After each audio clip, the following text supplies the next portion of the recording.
Whether you are aware of it or not, you are willingly making your life worse just by doing this simple action that has been made normal. And this action is called complaining. In this video, I'm gonna tell you 2 reasons why complaining is single-handedly making your life worse. And it's gonna be in a way that will change your whole view on it and will make you never want to complain ever again. But first, to put my point across in a more impactful way, I have a challenge for you. All right, I got a challenge, and this challenge is straight up out the book. This book right here, I got it right here, Secrets of the Millionaire Mind. And this book is about the mindset of successful people and how they actually think. And so the challenge is, for 2 weeks, don't complain. Don't complain verbally, and don't complain even in mentally. And you're gonna complain because it's a habit, but try not to. Minimize it as much as possible. If you catch yourself complaining actively, watch, do this.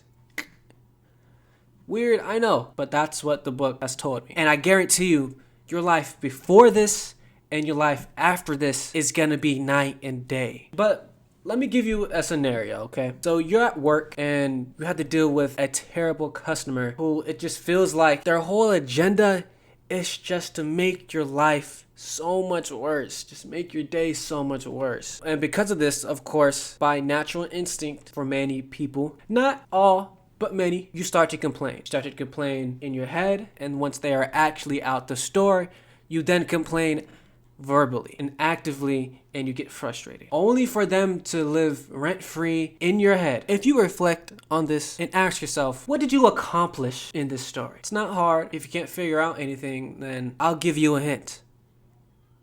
You accomplished nothing. You accomplished absolutely nothing. And this is the first reason why you should stop complaining. It's because you accomplish absolutely nothing for complaining at all. What it really does is that it makes your problem worse. It makes it feel worse. It literally makes your brain feel like it's a bigger problem than it really is. And what that it actually does is that it really just trains your brain into finding more things to complain about. Let me give y'all just a basic neuroscience lesson real quick, okay? Your brain is constantly getting sent information by the second. It's getting sent a whole bunch of information that if we are aware of all this information that the brain has, we will easily be overstimulated. And so to compensate for this, your brain filters out certain stimuli. That's why right now you can't feel your shirt until I give you the awareness of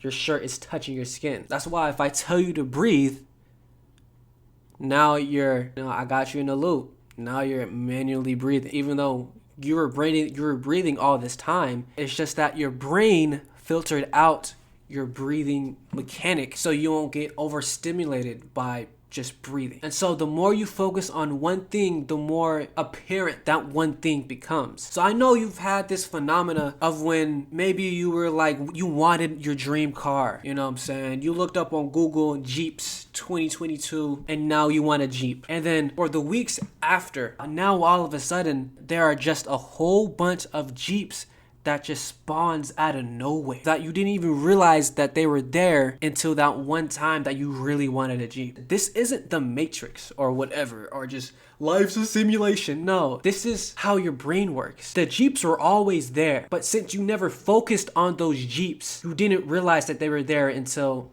you focused on them. And this is the same thing when it comes to complaining. The more you focus on complaining, there's gonna be more things to complain about. That's why chronic complainers often have so many things to complain about, and why their life is just so bad, and why people who don't complain just simply don't have anything to complain about in their life. And then chronic complainers would say, I mean, the only reason why I complain so much is because I have so many things to complain about versus you. Like, look at your life. You don't have anything to complain about. Yeah, that's because I don't complain. Not because I don't have anything to complain about. The reason why I don't have anything to complain about is because I don't complain. So if you want less stuff to complain about, stop complaining. It's not the other way around. Although some people may say that complaining makes you feel better, that it's soothing, that it releases tension, that my life is better when I complain because I feel better. And that's total crap. Complaining doesn't soothe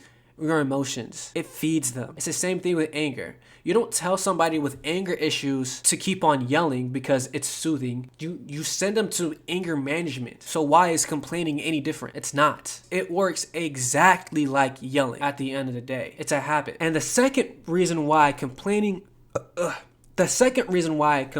is so bad is that it gives you a victim mentality. You see, one thing that you'll see in chronic complainers is that they lack the ability to see a situation in a third person perspective. They can only see the situation in a victim's shoes. You see, if you're complaining about something, you don't say, okay, so what can I do better right now to make this situation better? You're too caught up into focusing on how bad the situation is. They lack the ability to say, okay, what can I do better next time? Or what can I do better right now? What can I do right now to make the situation more beneficial for me? They'll often complain that they can't do anything, that there is nothing they could do in that situation, that the reason why you're not in the place in life that you want to be is because the government and the patriarchal hierarchy of white supremacy or something like that. You start to blame other things for your outcome, and then you can't see why you specifically got in the situation that you're in, so you know how to avoid it next time. Chronic complainers blame other things than them,